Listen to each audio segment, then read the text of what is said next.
Well, I never know, because I've seen certain changes that occur in my lifetime that overnight that I didn't think that they would happen in years. Like Obama being elected. Right, twice. you know what I'm saying? For real. So just leave it up to them and to time and see what happens, you know? Okay. Yeah. And so tell me, who's your source of inspiration, either growing up or now? You know, my singer, from I was a little boy until now, I loved Sam Cooke. Oh, yeah. I just Classic. love Sam Cooke, man, you know what I mean? And even now, I don't think another singer came on the scene that is good as Sam Cooke to me. I don't know if I'm biased or what, but Sam Cooke was a very, very beloved person to me from a kid. Okay. Until now. I was watching last week and I was watching the boxing with Cassius Clay and Liston. And you know, after the fight, and then I heard Cassius Clay said, "Let that man come up here. Let him come up. That's Sam Cooke." I'm gonna say, "What?" And I was just looking, man, and I see Sam Cooke stepped in in the ring and everything. I said, "Wow, Sam Cooke, that's my man." You know, in Jamaica, I used to like Toots. I like Toots style. Okay. You know, he dig it out. You know, he fling it across, and I like that. You know, I love good singers. I liked what's his name? Porky. I can't remember what Porky name. Brendo. I used to love Brendo style. You know what I mean? Yeah. You know, Bob was different. I loved. You know, was kind of different. It's so funny how people we didn't listen to Bob. You know, we listen to some other. I don't know why, man. But you know, what I mean, you know, we never used to really listen to Bob so much, man, you know. It's like foreign make Bob and we are so very, but... Yeah, and I think a lot of times, you know, I think because he came on as a commercial artist to start off with, and then slowly he became like more he moved away, right? Yeah, and I think that's what caused the problem, because I think when Chris took him over, he thought he could kind of mould him. And you know, and I think he kind of lost that because Bob then became a radical, and that's when everything went wrong. Yeah, for real. But his lyrics are really. Mr. Gibbons, it's a pleasure to meet you again, son. In the early 80s, I saw you arrive with the Arrows crew. Okay. Down in Stonebridge Park, and it was on top of Java sound system. Oh, you yeah, Cutty Rang, Chicken Chest, yeah. and I was only like about 4. 4? Yeah, but it was a pleasure to see and to know that you're going to be on the 23rd. The 23rd of November. Down there at the Lucy Club. You're going to make the date and don't be late. And you can't miss it, but it's an honour right now. We just hope that, glad to have you on Jamrock Radio. You're welcome, man. Thanks for having me. I just wanted to get on film. That's And man. The DJ, of course. Okay, DJ. Respect, man. I read. Oh yeah. Yeah, I mean, I think that is what your name conjures up. I mean, it's the Levi Gibbons, it's the Barry Biggs, it's all of that genre of artists, legendary artists, that kind of make you feel nostalgic. And you know, it's the holding up the wall type music, and you know, all of that. So, how did Lovers Rock? Did you actually come into the Lovers Rock era thinking, oh yeah, I'm going to make music for Lovers Rock, or was it just?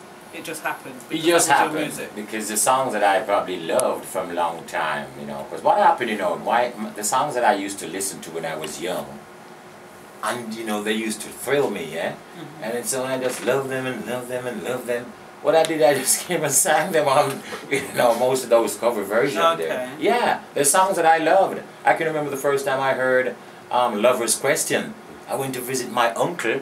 And my grand-uncle, I went into his room and I was playing some records and so on, and I put on one and Lover's Question. I was like, wow, nice song, man. I listened to the song for the whole night. I never changed it, just it, because I've never heard it before. You know, and you know, I mean, I loved it so much until I did a rendition of it. Yeah, and you know, I mean, it was really good. So most of them songs, those sing-overs, are songs that I cherished from a kid. Okay. Love them with all my heart, just love them, you know? So doing them wasn't hard. Okay. You know? Yeah. And it was perfect timing, actually. Perfect timing. It was just, it was all kicking off, wasn't it? Oh yeah. So, you know, and yeah, they're there until now. And I listen to them back again. Like last night, I was really listening. And I said, my goodness, you know, say if I never me sing them song, yeah. Yeah, I love them. Would I love the singer? The singer would be my singer. Serious as Almighty. Yeah, you know, for real, man. Yeah, you know, no biasness. If I wasn't the singer for them songs, I would have rated that singer. That singer would be one of my singers. For real. So I give thanks to the Most High for blessing me with a talent that, excel others and reaches to the hearts and build the saints up and stuff like that. And I love that, and I'll just keep on doing that. And just do good things, to help kids. I went to a school last week and it was so nice. I went to Black Dre in the UK, yeah, okay. In London, Okay. We was doing a little thing for the kids. And I went and I heard them singing, man. And it was nice. And we did something for them. And it was so nice. It was nice. But what is that? Well, what's really happening right now? We're leaving the kids out of everything. Yeah. We're leaving them out of too much things. The kids need to be more, in our curriculum. Mm-hmm. Yeah, we're not thinking about them most of the time. I've been to some little birthday parties for kids, and the songs that I hear them singing and them playing, man, I say, what are them people are? Now, come on, man, you know what I mean? Kids, man, you have to remember them. They're there. Remember them. Yeah. We're forgetting them too much. But do you think we are forgetting them? Because what's happening is, a lot of the programs now, if young people aren't involved, you don't even get funding or you can't do anything. So they're very much integral in the education system. So, sometimes I think, too much so, because if you haven't got a project or a program that doesn't involve children or young people, you don't have a program. You don't have a program. Yeah, for real. So I think they are being included in a lot of things. I think it's very difficult sometimes to get their cooperation. But for those who you can get cooperation from, I think those are the ones that we are trying to build and we're nurturing. We are nurturing. Oh yes, oh yes. And it's very difficult to know where to draw the line, because you don't want to raise a child who's going to be so focused on music that they're going to forget about their education, that they're going to forget about manners, they're going to forget about all kinds of stuff, and they're just going to think, okay, music is the direction, and they haven't got all those other values and principles. So it's very important that everything is kind of knitted together. I hear you. That's true. So did they when they listened to you? I'm sure they was inspired. They were, man. They were. It was such a joy, man. It was really good. I loved it, and I like those things. I like to work with the kids and less fortunate. One of the best times I ever had in my life when I used to sing in the prisons in Jamaica. Oh, wow. When I come out of GP on a Saturday or a Sunday afternoon, I feel like, Jano, you know what I mean? I just feel like if God was to come now, yeah, we're gone with him. Anything should happen to me now, I'm safe. Because you feel satisfied. Because I just felt, at that time, and I felt that way last week with them kids again. Yeah, so... So you're a very service-oriented person then? You like to... Oh yeah. Yeah. Oh yeah. Welfare works and stuff like that, community work, Just go on. I'm like that. My mom is the type of woman like that. She just go look for the people who are dying and who are sick and so on, And bring us there, go help them do this and sing for them. And it's in me. It's in me, yeah. It's no problem for me to go to a funeral. And come and give you a strength if your mom passed away or so on. And I come by and I think that my presence, can give you a little strength and make you feel a little better and go through a little, easier and so on. Yeah. Because if I could help somebody as I journey on, or help somebody with a word or a song, then my living would not be in vain. You know what I'm saying?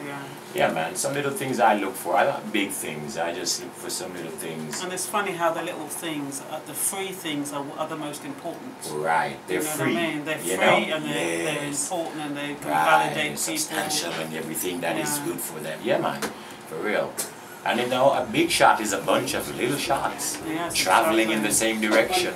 Yes, So exactly. little things are really big things after all. Right. For real, you know. So what's your favourite track out of all On of my these? album there, on the You didn't bring any music with you, did you? no, I didn't. Okay, but that's okay. I like She's My Baby. She's My I loved She's My Baby. I think it's because it's the first song I wrote on the album. Okay. It was like, you know, every time She's My Baby comes to me, she's my baby, she's my baby. I like She's My Baby. Okay. You know, I like that. You know, it's a part of me. It's my song, and it's the first one, and so many things. Four Seasons Lover now. It's a different thing. But So what inspired that particular track, Four Season Lover? the Four Seasons Lover. Yeah. Ah, well, you know, it's like I'm in Canada where it is so cold, and we experience the four seasons. Okay. You know what I mean? So in the winter, I just started singing at a dance hall. When the winter comes around, there's a body there to keep you warm. Call me on your phone line, and I'll be there to warm you up. And then yeah, and that's it. I just had that. But you just got the inspiration just like that? Yeah, yeah. Wow. Because let me tell you something. A rhythm could tell you what to be sung on it. Mm-hmm. Yeah, a rhythm. Because most of the times that is the way I do my thing. The rhythm tells me what to put on it. I could hear it on there. You know? Okay. Right. And it took me about 2 works. years to finish it. Okay. And it was just because I was trying to go somewhere else. Where am I going to go from here now? From winter now.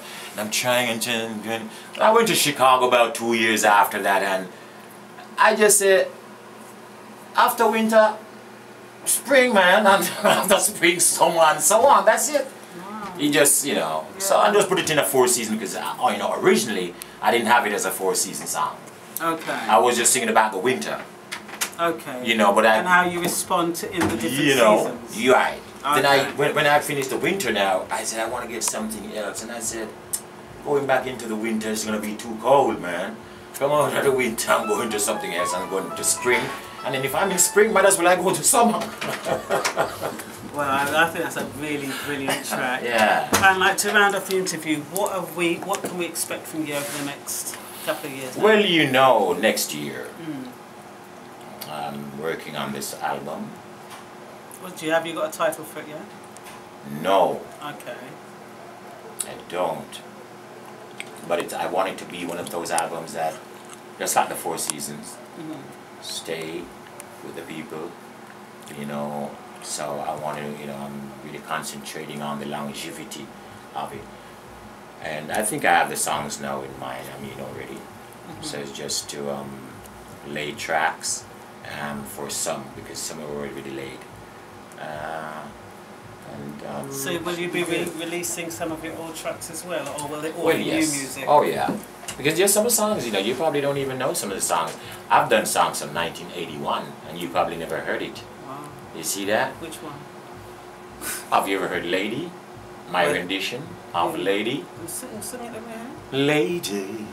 Oh, I don't know. Oh, I know that track. You know. But Yeah, I don't know if. Have you not? You know. Yeah, I know that. I track, produced yeah. that for myself from about 1981. But did you write that one? No. Oh, I was going to say. No, I didn't. Who But wrote I that just- one? It was Lionel Richie. Oh, yeah. Lionel Richie. And you know, I mean, I did that. I did a reggae version of that long ago, a long time ago. You probably never heard. It's beautiful, nice, man. So songs like that, I put them out now. You probably think that's what was done last year, something like that. In a way. So those are the ones that are going to be on your new album? Some of them, yeah. We're going to be Okay. putting like bonus tracks of, you know, some songs that haven't been heard. There's songs in England that I don't hear them in Jamaica. Okay. Yeah, I come to England, it's a different world.